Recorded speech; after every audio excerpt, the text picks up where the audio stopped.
تو لفظ کے کتنے بیٹے ہو گئے؟ دو بیٹے. اور نمبر 1 موضوع، نمبر 2 محمل. پھر موضوع کے بیٹے ہو گئے؟ دو.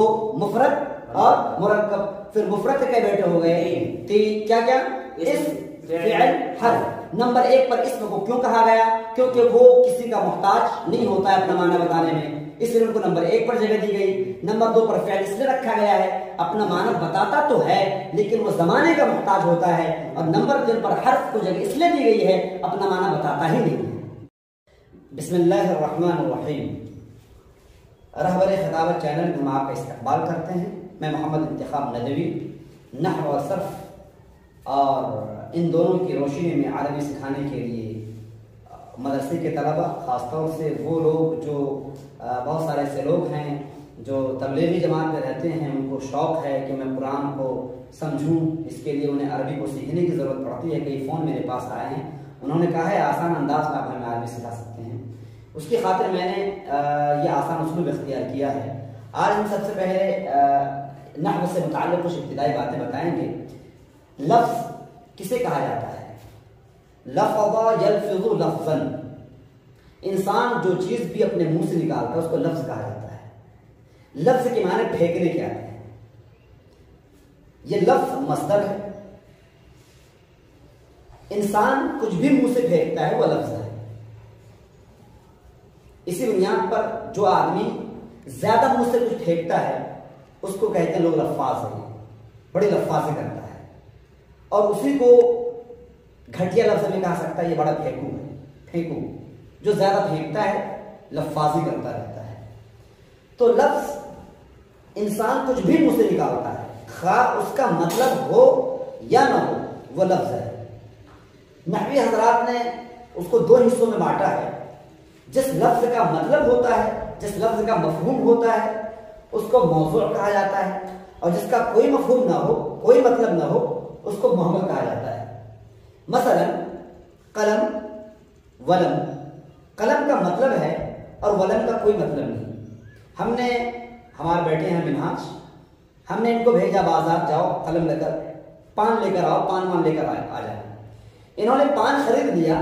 کیا پان خریدنے کے بعد وان کی بھی تلاش کرے گا؟ نہیں کرے گا، کیونکہ پان کا ایک مطلب ہے. پان خرید لیا، وان سے کوئی مطلب نہیں. وہ پان لے کر مدرسے آ جائے گا اور ہمیں دے دے گا. تو جس کا مطلب نکلتا ہے اس کو موضوع کہا جاتا ہے، اور جس کا مطلب نہیں نکلتا ہے اس کو محمل کہا جاتا ہے. ہمارے معاشرے میں بہت سارے لوگ ہیں جن کا دماغی توازن بگڑا ہوا ہوتا ہے. لوگ ان سے ذرا ڈسکس نہیں کرتے، ان سے باتیں نہیں کرتے ہیں. وہ پاگل ٹائپ کے ہوتے ہیں، مجنون ٹائپ کے ہوتے ہیں، خبط الحواس ہوتے ہیں. وہ اگر آپ کو گالی بھی دے دے آپ ان کی بات کو کیئر نہیں کرتے ہیں، بات پر توجہ نہیں دیتے ہیں. اگر وہ آپ کو برا بھلا کہہ دے آپ ان کی بات پر توجہ نہیں دیتے ہیں. وجہ کیا ہے؟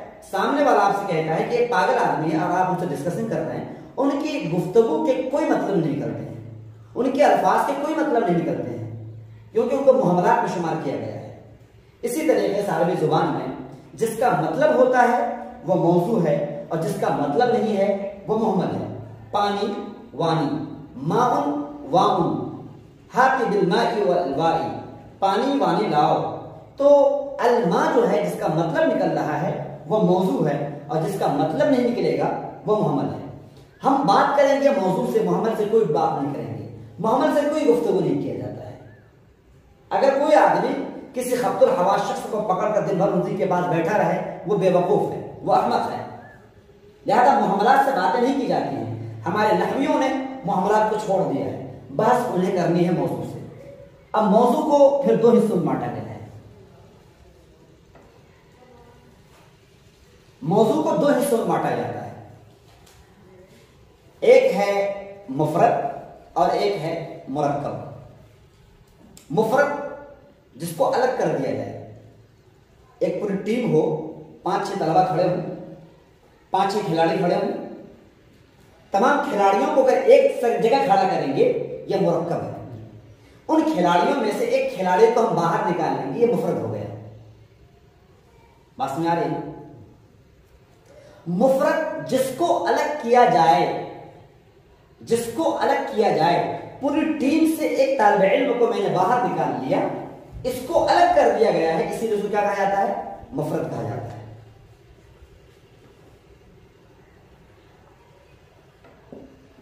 مفرد جس کو الگ کیا جائے۔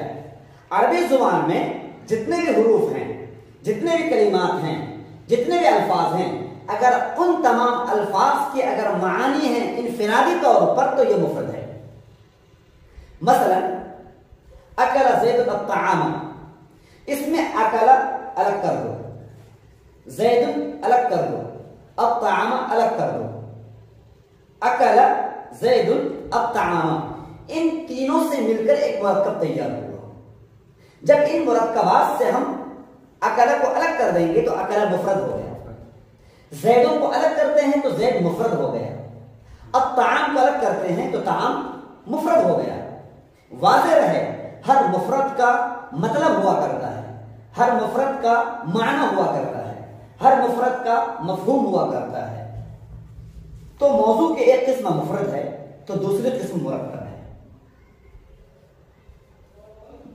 مرکب کہا جاتا ہے کہ دو الفاظ، دو بامعنی الفاظ کو جوڑ دینا، دو بامعنی الفاظ کو جوڑ دینا یہ مرکب ہے۔ اکل ایک لفظ ہے، زید ایک لفظ ہے، دونوں کو جوڑنا یہ مرکب ہے، اور دونوں کو الگ الگ کر دینا یہ مفرد ہے۔ تو مفرد اور مرکب کے ابا ہوئے موضوع اور موضوع کے ابا ہوئے لفظ۔ پتا چلا کہ لفظ کے دو بیٹے ہیں، ایک بیٹے کا نام موضوع، دوسرے بیٹے کا نام محمد، پھر موضوع کے دو بیٹے ہوئے، محمد کا کوئی بیٹا نہیں کیونکہ شادی نہیں ہوئی، شادی نہیں ہوئی۔ بھائی ایک پگلا آدمی گھر پہ ہے، ان کی شادی کروا کر کے کسی لڑکی کی زندگی برباد کرو گے، لہٰذا اس کی شادی نہیں ہوئی، شادی بھی موضوع کی۔ جب موضوع کی شادی ہوئی تو ایک مفرد پیدا ہوا اور ایک مرکب پیدا ہوا۔ میری بات سمجھ آ رہی ہے نا؟ مفرد ہمارے جو نحوی حضرات ہیں پوری دنیا کا چکر لگایا، پوری دنیا کا چکر لگایا، عربی زبان کے بارے میں انہوں نے تحقیق کی۔ آخر عربی زبان خواہ وہ قرآن شریف ہو یا حدیث نبویہ ہو یا عرب کے جملے ہوں، ان تمام جملوں میں جو عربی میں جو جملے آتے ہیں ان جملوں میں آخر کن کن چیزوں کا استعمال ہوتا ہے، یہ جملے کن کن چیزوں سے تیار ہوتے ہیں۔ چنانچہ پوری دنیا کی سیاحت کرنے کے بعد، پوری دنیا کی گردش کرنے کے بعد، پوری دنیا کی خاک چھاننے کے بعد انہیں جو جملے ملے، جو مرکبات ملے ہیں، ان مرکبات میں یا تو فعل ملا ہے، یا تو اسم ملا ہے، یا تو حرف ملا ہے، یا تو اسم ملا ہے، یا تو فعل ملا ہے، یا حرف ملا ہے، یا تو اسم ملا ہے، یا فعل ملا ہے، یا حرف ملا ہے۔ سوال یہ پیدا ہو سکتا ہے، آپ میں سے کوئی بھی طالب علم کھڑے ہو کر مجھ سے یہ پوچھ سکتے ہیں کہ آپ نے یہ ترتیب کیوں رکھی، یہ کہاں کی انصاف ہے، کہاں کا انصاف ہے، یہ کہاں کی عدالت ہے کہ نمبر 1 پر آپ نے اسم کو جگہ دے دیا، نمبر 2 پر فعل کو جگہ دے دیا، اور نمبر 3 پر حرف کو جگہ دے دیا۔ آپ نے یہ ترتیب ایسے کیوں نہیں بنا دی، فعل پھر اسم پھر حرف، کیونکہ جملوں میں پہلے فعل آتا ہے، پھر اسم آتا ہے، پھر حرف، اس کو جو بھی لیکن نمبر 1 پر ضرب زید البقر، جب جملے میں نمبر 1 پر آپ فعل کو جگہ دے رہے ہو تو یہاں ترتیب میں بھی پہلے نمبر پر فعل کو جگہ دینی چاہیے تھی، نمبر 1 پر فعل کو جگہ دینی چاہیے تھی، پھر نمبر 2 پر اسم، پھر نمبر 3 پر حرف۔ ان میں سے ہر کوئی جھگڑا کر سکتا ہے، بھائی آپ فعل کہے گا بھائی ہم کو نمبر یہاں پر رکھو، پہلے نمبر پر رکھو، حرف کہے گا ہم کو یہاں پر رکھو۔ تو آخر آپ نے اس ترتیب کیوں بنائی ہے، اس کی وجہ ہونی چاہیے۔ اس کی وجہ میں بتاتا ہوں آپ کو کہ نمبر 1 پر اسم کو کیوں جگہ دی گئی ہے، نمبر 2 پر فعل کو کیوں جگہ دی گئی ہے، نمبر 3 پر حرف کو کیوں جگہ دی گئی ہے۔ میں آپ کے سامنے 3 لوگوں کی تصویر بناتا ہوں۔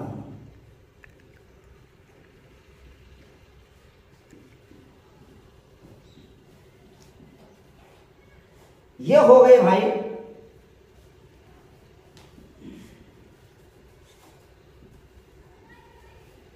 اس کا نام ہے اسم، اس کا نام ہے فعل، اور اس کا نام ہے حرف۔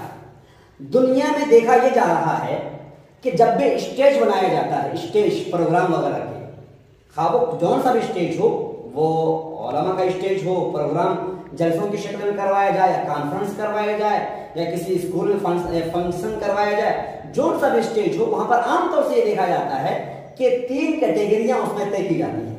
پہلی کیٹیگری کا تعلق خاص مین اسٹیج سے ہوتا ہے، وہاں پر بیٹھایا جاتا ہے۔ دوسری کیٹیگری جو ہوتی ہے وہ اسٹیج کے نیچے کچھ خاص کرسیاں لگائی جاتی ہیں، کرسیاں، اور ان کرسیوں سے کے بعد جو ہے بلیاں لگائی جاتی ہیں، بانس کا جو ہے وہ راستہ ایک حائز بنا دیا جاتا ہے ایک راستے میں، ایک وہ تاکہ ادھر کے لوگ ادھر تڑپ کر نہ آ سکیں، ایسا ہوتا ہے۔ اور تیسرے نمبر پر جو رکھا جاتا ہے وہ گھاس بچھا دی جاتی ہے، گھاس۔ یہاں پر جو اسٹیج پر جن لوگوں کو جگہ دی جاتی ہے یہ وہ لوگ ہوتے ہیں جو صرف اور صرف چندہ لیتے ہیں، چندہ دیتے ہیں، پیسہ دیتے ہیں، لٹانے والے ہیں، سخی لوگ ہیں، بس آؤ پیسے لے جاؤ، آؤ پیسے لے جاؤ۔ ان کا احترام، ان کا اکرام، ان کی تعظیم کرتے ہوئے جو کنوینر آف پروگرام ہوتے ہیں وہ لا کر ان کو اسٹیج پر بٹھاتے ہیں، ان کا حق بھی ہے۔ اور دوسرے نمبر پہ کرسیاں لگی ہوئی ہیں، ان کرسیوں میں گلاف ڈال دیا جاتا ہے، ان میں کن کو رکھا جاتا ہے، کور ڈال دیا، کن کو رکھا جاتا ہے ان میں، یہ وہ لوگ ہوتے ہیں جو متوسط درجے کے ہوتے ہیں، جو پیسے چندے کے طور پر دیتے بھی ہیں لیکن کسی سے لیتے بھی ہیں، وہ جو کسی سے لے کر کے تب چندے کے طور پر دیتے ہیں۔ یہ جو لوگ بیٹھے ہوئے ہیں اسٹیج پر یہ اپنے کمائی کر کے دیتے ہیں آپ کو، اور یہ جو بیٹھے ہوئے ہیں یہ کسی کو فون کر دیا کہ بھائی آئے ہوئے ہیں، انہیں اتنے پیسوں کی ضرورت ہے، انہوں نے فون کیا، آپ ان کو پیسے مل گئے، انہوں نے آپ کو پیڈ کر دیا۔ تو یہ کمال بہت ان کا نہیں ہے، ایک واسطے کا کام کیا، لہذا ان کو یہاں بٹھا دیا جاتا ہے، آپ نیچے بیٹھے ہیں لیکن کرسی دی گئی، ادب دیا گیا، اکرام کیا گیا ان کا بھی۔ اور تھرڈ نمبر جو ہے وہ ان لوگوں کا ہوتا ہے جو صرف لینے کا کام کرتے ہیں، بھکاری، دے دو دے دو دے دو، ان لوگوں سے کہا جاتا ہے سر وہاں جو گھاس بچھی ہوئی ہے نا گھاس، تم وہ لوگ وہیں جا کے بیٹھو، ایسا ہوا دیکھا گیا، گھاس پر جا کے بیٹھ جاؤ۔ یہ تیسری پایت ہے۔ یہ جو دیکھ رہے ہیں یہ بیچارہ اسم جو ہے یہ صرف دینے کا کام کرتا ہے، صرف دینے کا کام کرتا ہے، یہ دیتا اور لیتا دونوں ہے، اور یہ جو ہے بیچارہ صرف لیتا ہے، صرف لیتا ہے۔ اسم اس لیے کہتے ہیں کیونکہ یہ اس کے معنی بلند کیا ہے، اس کے معنی کیا ہیں؟ سما یسمو سمون، سما یسمو سمون، سمون کے معنی بلند ہونا۔ سوال یہ پیدا ہوتا ہے کہ اس کو اسم نام کیوں دیا گیا ہے؟ زیدن کو اسم کہا جاتا ہے، زیدن کو فعل کہہ دینا چاہیے تھا، زیدن کو فعل کہہ دینا چاہیے تھا، اور ضربہ کو اسم کہہ دینا چاہیے، نام ہی تو بدلنا تھا۔ اگر شروع سے جب میں پیدا ہوا تھا، جب یہ دنیا وجود میں آئی تھی، اگر یہ ناک یہاں کے بجائے یہاں ہو جاتی اور یہ آنکھیں یہاں کے بجائے پیچھے ہو جاتی، شروع ہی سے ابتدائی آفرینش سے کوئی عیب نہیں سمجھا جاتا، یہ عیب نہیں تھا، نہیں سمجھا۔ لیکن اب کوئی بچہ پیدا ہوگا، اس کی ناک غائب ہوگی، یا اس کی آنکھ یہاں کے بجائے یہاں پر ہو جائے، یا اس کی آنکھ دونوں غائب ہونے کے بعد یہاں آ جائے، تعجب کی بات ہے نہیں؟ اب کیوں تعجب ہے؟ کیونکہ ہم لوگوں نے جو خوبصورتی بنا رکھی ہے، خوبصورتی سمجھ میں آگے ہمارے دماغ میں وہ یہ ہے کہ آنکھ یہاں ہونی چاہیے، ناک یہاں ہونی چاہیے، کان یہاں ہونے چاہیے، زبان اور منہ یہاں ہونا چاہیے، سر یہاں ہونا چاہیے، ایسا ہے نہیں؟ جی۔ اسی طریقے سے یہ جو اسم ہے، اسم، اس کو اسم اس لیے کہا جاتا ہے کہ سما یسمو سمون، سمون کے معنی بلند کے آتے ہیں۔ آسمان کو آسمان اس لیے کہا جاتا ہے کیونکہ وہ بلند ہے۔ آسمان کو آپ نے زمین کہہ دیا، اگر آپ آسمان کو زمین کہہ دو اور زمین کو آسمان کا دو، یہ غلط ہے نہیں بھائی؟ آسمان بلند ہے، جب بلند ہے تو اس کو آسمان کہا گیا، اس کو سما کہا گیا، سما، السما کے معنی بلند ہے، نہیں سمجھ میں آئی بات؟ تو اسی طریقے سے یہ جو اسم ہے یہ اپنا معنی خود بتاتا ہے، کسی کا محتاج نہیں ہوتا ہے۔ قلم، قلم کے معنی قلم، کیا قلم اپنا معنی بتا رہا ہے؟ اس میں کوئی زمانہ ہے کیا؟ یہ قلم ماضی میں تھا تب بھی قلم تھا، حال میں ہے تب بھی قلم ہے، مستقبل میں تب بھی قلم رہے گا۔ آپ طالب علم ہو، منہاج ہو آپ اسم ہو، جمشید ہو آپ اسم ہو، جاوید ہو آپ اسم ہو، تو اسم ماضی میں تھے تب بھی اسم تھے، حال میں ہو تب بھی اسم ہو، تب بھی جمشید، منہاج اور جاوید ہی رہو گے، اور مستقبل میں رہو گے تب بھی یہی نام سے پکارے جاؤ گے، اس میں کوئی چینجنگ تو نہیں آ رہی ہے۔ اسی طریقے سے یہ جو رجل ہے، رجل ماضی میں تھا تب بھی رجل، حال میں ہے تب بھی رجل، اور مستقبل میں ہے تب بھی رجل، اس میں کوئی زمانہ نہیں پایا جا رہا، یہ اپنا معنی خود بتا رہا ہے۔ اوکے، جہاں تک فعل کا تعلق ہے، ضربا، اکل، اس میں کھانے کا ترجمہ تو پتہ چل رہا ہے، مارنے کا ترجمہ تو پتہ چل رہا ہے، لیکن جب ترجمہ کیا جاتا ہے ترجمہ یوں ہوتا ہے اس ایک مرد نے مارا، اکل، اس ایک مرد نے کھایا. اب میں آپ سے کہہ رہا ہوں کہ زید نے کھایا, راشد نے مارا, تو آپ کی دماغ میں کیا بات آ رہی ہے کہ راشد نے پاسٹ میں مارا ہے, زمانے ماضی میں مارا ہے. اگر فوراً کو دوڑتا ہوا آئے میرے پاس کہ مولانا مولانا مولانا وہ راشد مار رہا ہے, دماغ کیا رہا ہے, کسی کی دھلائی ہو رہی وہاں پہ, فوراً چلو, کیوں کراٹا ہوا جانتا ہے کب کس کی دھلائی کر دے, راشد مار رہا ہے, یعنی فوراً میں دوڑتا ہوا جاؤں گا. دیکھیے راشد مارے گا, میں بیٹھا رہوں گا نا کہ میں دوڑتا ہوا چلا جاؤں گا, بھائی مارے گا تو میں دیکھوں گا, میں نہیں سمجھ آ رہی بات. تو مارنے کا کام ماضی میں بھی ہے, حال میں بھی ہے, مستقبل میں بھی ہے. مارنے کا کام تین جگہ پایا جا رہا ہے, لیکن زمانہ الگ الگ ہے یا نہیں ہے. تو فعل میں جو ہے اپنا معنی بھی ہے, لیکن اس میں زمانہ بھی پایا جا رہا ہے. لہذا یہ اپنا معنی تو بتا تو رہا ہے, لیکن اس میں زمانہ ہے. اس لیے زمانے کے کا محتاج ہونے کی وجہ سے یہ کمزور پڑ گیا. گویا کہ یہ اپنا چندہ دے بھی رہا ہے اور چندہ لے بھی رہا ہے. جہاں تک بیچارہ حرف ہے, یہ حرف کے معنی کنارے کیا ہے, حرف کے معنی کنارے کیا ہیں. ہاں اکلتو الطعام, کہاں گیا حرف, غائب ہو گیا نا. فعل بھی ہے, اس میں بھی ہے, لیکن حرف ہے کیا, حرف نہیں ہے, حرف غائب ہے. اور حرف سے کوئی مطلب بھی نہیں ہوتا. مثلا میں کہوں گا ذهبت الى المدرسة, ذهبت الى السوق, میں بازار گیا بولتا, کیا کلمہ کیا تو, میں بازار گیا, میں مدرسے گیا, ہیں بولتے نہیں بولتے. ایسا اگر ترجمہ کوئی کرتا ہے کہ میں بازار کی طرف گیا, میں مدرسے کی طرف گیا, تو یہ ترجمہ بہت اچھا نہیں سمجھا جاتا ہے. طرف ورف نہیں بولتے ہیں, بات سمجھ آ رہی ہے نا. تو یہ بیچارہ حرف جو ہے, حرف اپنا معنی بتاتا نہیں ہے. اگر میں آپ سے پوچھوں گا من کے معنی کیا ہیں, تو آپ بتاؤ گے سے, غلط. الا کا معنی سے, طرف, غلط. اعلی کا مطلب پر, غلط. بے کا مطلب ذریعے, غلط. فی کا مطلب میں, غلط. من کا مطلب سے نہیں ہوتا ہے, فی کا مطلب میں نہیں ہوتا ہے, الا کا مطلب طرف نہیں ہوتا ہے. اگر الا اپنا مطلب طرف بتا دے اپنے سے, تو نمبر ایک پر حرف کو مقام ملنا چاہیے. اگر من کا مطلب سے, اگر من اپنا معنی سے خود بتائے گا, تو من کو یہاں کے بجائے یہاں جگہ ملنی چاہیے. تب حرف بھی دعوے دار ہو جائے گا کہ بھائی نمبر ایک پر ہم کو چلے گا. نہیں سمجھ آ رہے گا. من کا مطلب سے ہے, لیکن یہ سے اس وقت پیدا ہوگا جبکہ من کے بعد ایک ایسا اسم آئے جس سے کام کا آغاز ہو رہا ہو. من المدرستی, اب مدرسہ جب آئے گا تب سمجھا جائے گا من کا مطلب سے ہے. نہیں سمجھا. فی الغرفتی, فی کا مطلب میں تو ہوتا ہے, لیکن یہ میں اس وقت ہوگا جبکہ الغرفہ آئے گا. سمجھا نا. اگر فی اپنا مطلب خود بتا دے گا, من اپنا مطلب خود بتا دے گا, تو حرف میں اور اسم میں کوئی فرق نہیں رہے گا. لہذا من کا مطلب سے اس وقت ہوگا جبکہ اس کے ساتھ جڑا ہوگا دوسرا اسم. فی کا مطلب میں اس وقت ہوگا جبکہ دوسرا جڑا رہے گا دوسرا اسم. آج کے اس سبق میں ہمیں یہ پتہ چلتا ہے کہ لفظ جو اسم فعل حرف ہے, یہ تینوں بیٹے ہیں مفرد کے. کن کے بیٹے بھائی, مفرد کے بیٹے ہیں. اور مفرد کا بیٹا, مفرد کا ابا کون ہے بھائی, مفرد کا ابا موضوع, اور موضوع کا ابا لفظ. تو لفظ کے کتنے بیٹے ہو گئے, دو بیٹے. اور نمبر ایک موضوع, نمبر دو محمل.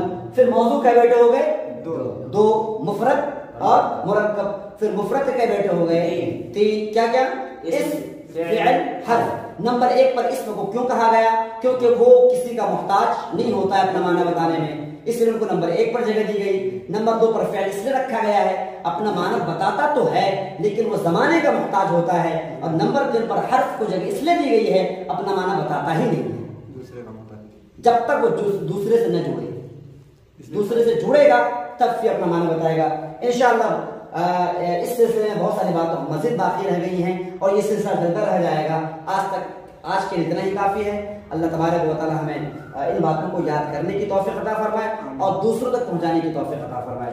جزاکم اللہ خیرا. السلام علیکم ورحمۃ اللہ وبرکاتہ.